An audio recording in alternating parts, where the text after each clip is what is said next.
I know that I constantly tell people to save some of their money. I always say you have to save, you have to save, and you have to save because that is important. You need to have a buffer between you and life. You need to have some money set aside. But I also don't want to seem out of touch with reality when I'm telling people to save. Trust me, I do know how hard it is out here. I do know about inflation. I know about the skyrocketing prices. I know about home prices soaring through the roof. I know about all of these things because I'm out in these streets with y'all. I know. And sometimes it's even hard for me to save. Before, it was way harder for me to save. When I first had my kids, when I say before, I'm meaning 15 years ago when I had my kids, it was extremely hard because daycare was $1,400 a month and I could not get it subsidized. I had to pay for it out of my pocket. So without exaggerating, one check went to daycare and the other went to bills. One full check went to daycare and the other went to bills. And I am grateful that I did have an aunt who stepped in, my mother-in-law who stepped in, my grandmom who's definitely stepped in. I did have people who stepped in. They stepped in to watch my kids while my husband and I went to work. And we were also grateful that they were able to watch them while we were getting money or earning money. But for a while, we had to do that on our own, paying those bills, which were astronomical at the time. But even in that time when all of my money was going to daycare, all of my money was going to bills, and I had next to nothing left over, I would put $25 or $50 away to the side. I remember doing that. I remember sitting on my floor always, because I used to have this corner in my old home next to the bed. It was just like a quiet spot for myself where I would sit down, look at the income that I had coming in, tally all of my budget, all of my expenses, take my income, subtract my expenses, see what I had left to save. And then I would put $25, $50 aside during that time. I would put always something aside. So I built up that muscle where I was always able to save, right? And then came the time when I realized that I had no money invested. And really, I did have money invested, but I didn't realize it. At the start of the pandemic, when you sat down and we had the opportunity to just start to learn and grow and develop our minds about a better way of living and a better way to move forward, I actually found out that I had money invested, but you don't really know what you're doing, right? So of course I had a pension with my job, which was great. And I also had been putting $50. It was literally $50.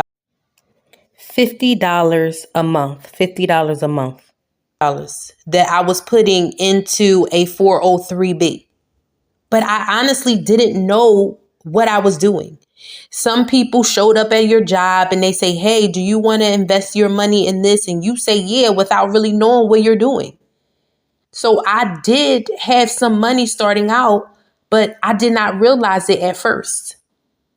So when the time came and the pandemic came and I realized that, hey, I am a good saver, but I have nothing invested. I actually did have some money invested, but in my mind, okay, I did have that invested. I did realize that, but I needed more. So after we started coming through the pandemic, I got 3 jobs. It was insane. It was the most insane thing that I had ever done in my whole life. Because throughout the pandemic, I was watching the Money Guys show, and they were like, in order to retire at normal retirement age, by the time you turn 40, you need $275,000 invested. And as a result, at that time, maybe between, and I am counting my pension, between the pension I had and the money that I realized that I was investing, even though I didn't know that I was investing it, I probably had 65K or something like that. Something about that. Can't remember exactly. But I knew that something had to be done. If I was 36 at that time and I was starting off with 65K and they told me that I needed 275 or 274,000 to have $1 million by normal retirement age, then I knew I needed to be on it. I needed to be on it. And so as a result, I got multiple jobs. It was insane. The most insane thing that I'd ever done in my life. So I had my normal job where I was working over 40 hours. Then I got another job where I was a faculty supervisor, where I was going out and evaluating teachers, new teachers. And so I did that. And then I had a whole nother job where I was almost doing the same thing, coaching teachers on the days that I wasn't working my full-time job. It was insane. But I was doing all of this because I knew that I needed to get money into savings. I knew that I needed to actually get money into investments. And so with that being said, I was hustling. I was hustling and hustling even more. And then I started to save. And that was how this whole thing started, with me becoming the budget coach and just learning so much about money and personal finance and investments. That's where it all started. It started 4 years ago. And someday I will put a video out detailing my journey with actual amounts. I'm a little bit scared to do that, but maybe one day I'll do that. But I'm saying all this to say sometimes we need to do drastic things in order to move us into the direction that we want to move into. I do hear about the inflation. I know about that. I'm living in the same times everybody else is living in. Yes, I do know that it's hard to save at this time. I do know that it has been hard for me to save before in the past. And sometimes I overspend now on my budgets when I'm just doing dumb things. I know that. I know sometimes it's hard to save. But even when I had nothing, I still put $25 to $50 aside. It may have been a little bit, but still I did something. Okay.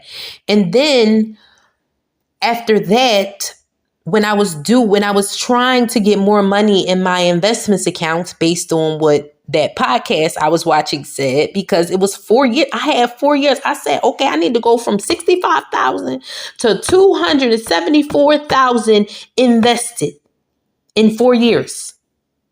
How am I going to do that? I realized you couldn't work your way to that amount because I nearly killed myself.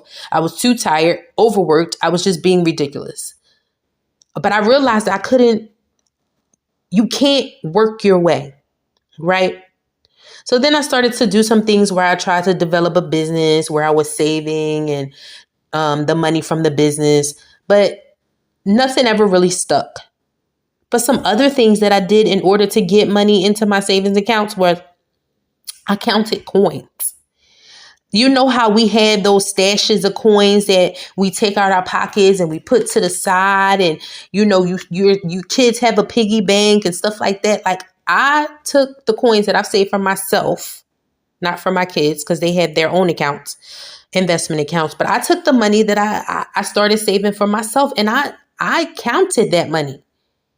I counted that money and put it in the bank. or put it in my investments. So a small way like that, a small thing like that, I really big time did it for my kids. Because at that time, I had no money that I was trying to give to them because I was trying to invest it all for myself. But I still wanted them to have something. And actually, that is not true. Because when I was saving for myself, even though I was saving $25 and $50 for myself, I was still saving $5 and $10 for my kids.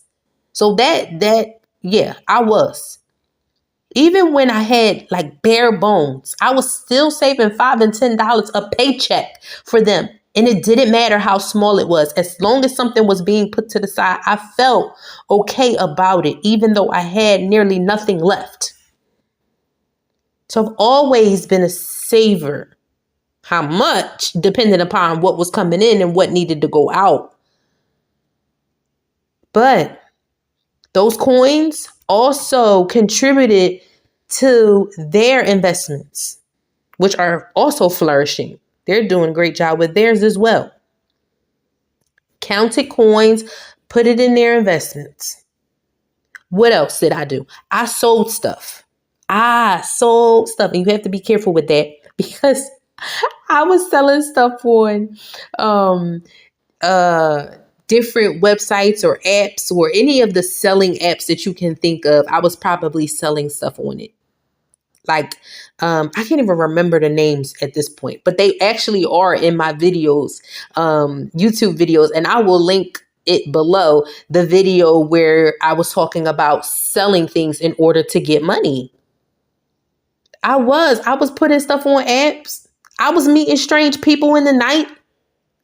I was meeting strange people in the Rite Aid parking lot, in the Fresh Grocer parking lot, so that I can exchange this item for money. I was doing that. And my husband used to look at me like, what are you doing? Why are you doing that? Like you're risking yourself. And I wouldn't suggest that because that was kind of dangerous. I wouldn't say don't sell things. Yeah, sell things, but take people with you when you go. I was flat out going by myself. And at times he didn't even know. But when he found out, he was like, what are you doing? You're meeting strange people in the night. I remember selling, I'm going to tell you what sold the best. The kids' items are what sold the best. Oh my goodness. The toys, especially around Christmas time, people wanted that stuff. They wanted the stuff that I had. Bikes and whatever it was. Kids' items sold. Furniture, like the high chairs and the strollers and the car seats. Oh my goodness. I remember one Saturday, my church had a flea market. I put out all of that stuff, all of the kids' furniture, all of the toys. Man, when I say that I had so much stuff when I came, so many items to sell, and I left with a pocket full of money. And I guess that it cost me maybe $10 or $15 to actually set the table up because you actually have to pay for the table. So I paid for the table. And then by the time I was leaving, I had so much money and I had nothing left to take to my house. I also took some items, men's items, some clothing items that my husband had given me to sell that he was now too small for. So I could take those items and I also put those on the tables, and those men's clothes sold too, like hotcakes, especially the t-shirts and the jeans. They sold. I sold that stuff and I went back and I took that money and I invested in it because I was really, really, really, really, really, really trying to get my money up at that time. I was trying to get my money up at that time. So I was selling every single thing that was not nailed down. And that's how I know that I can live a simple life. And I never really needed that stuff anyway. And that's why I don't go out and continuously purchase things, because all of those things that I got rid of, I never needed to begin with. All of the kids' toys and all the furniture they were done with, and I could sell it at that time. But half of that stuff was just too much. Team too much. Buying too much. Also, to get some extra savings, I already talked about the extra work that I was doing then at the time, but I do extra work now still. I am a notary public, and I am also a GED teacher at night where I teach adults probably from 19 to 60. Teach them math skills, reading skills, test taking skills so that they can be able to acquire their GED and move further in life. But that helps me. Those things help me to pay my investments. They help me. And even though I'm not working as hard as I was before, it's just like maybe 6 hours a week that I work as a GED teacher. And notary public, when people need things, that's when I go out for that. That's not every day either, but it's all helpful. Every single bit of it is helpful. It is so helpful. Now, I still do this now.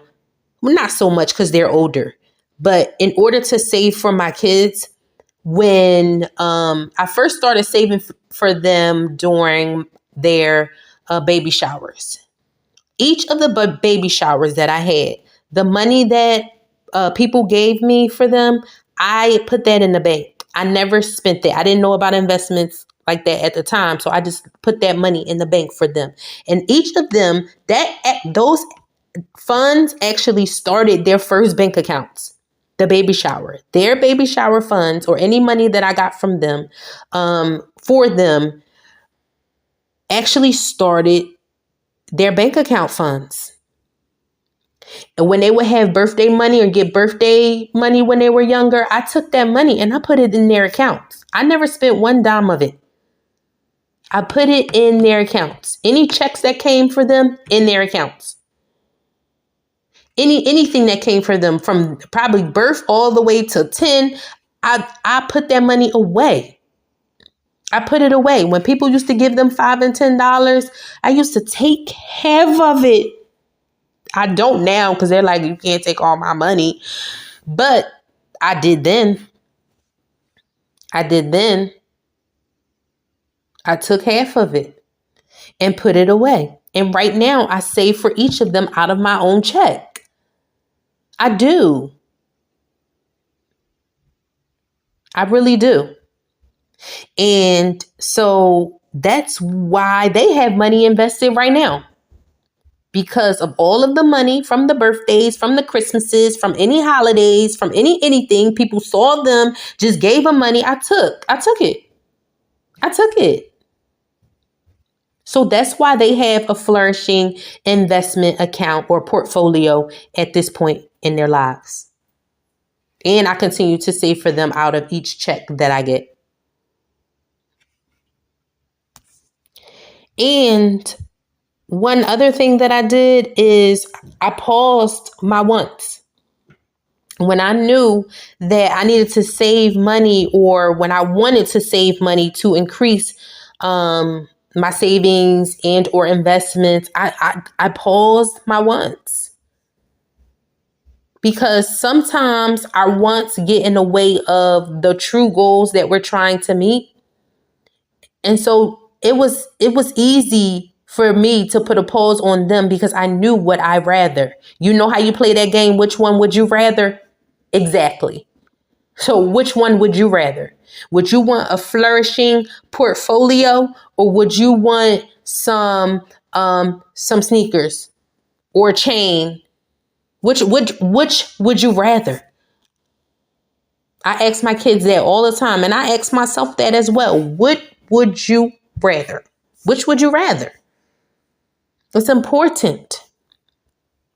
So even though I know that times are hard, and even though I know that prices are going through the roof, I do know that there are ways to save.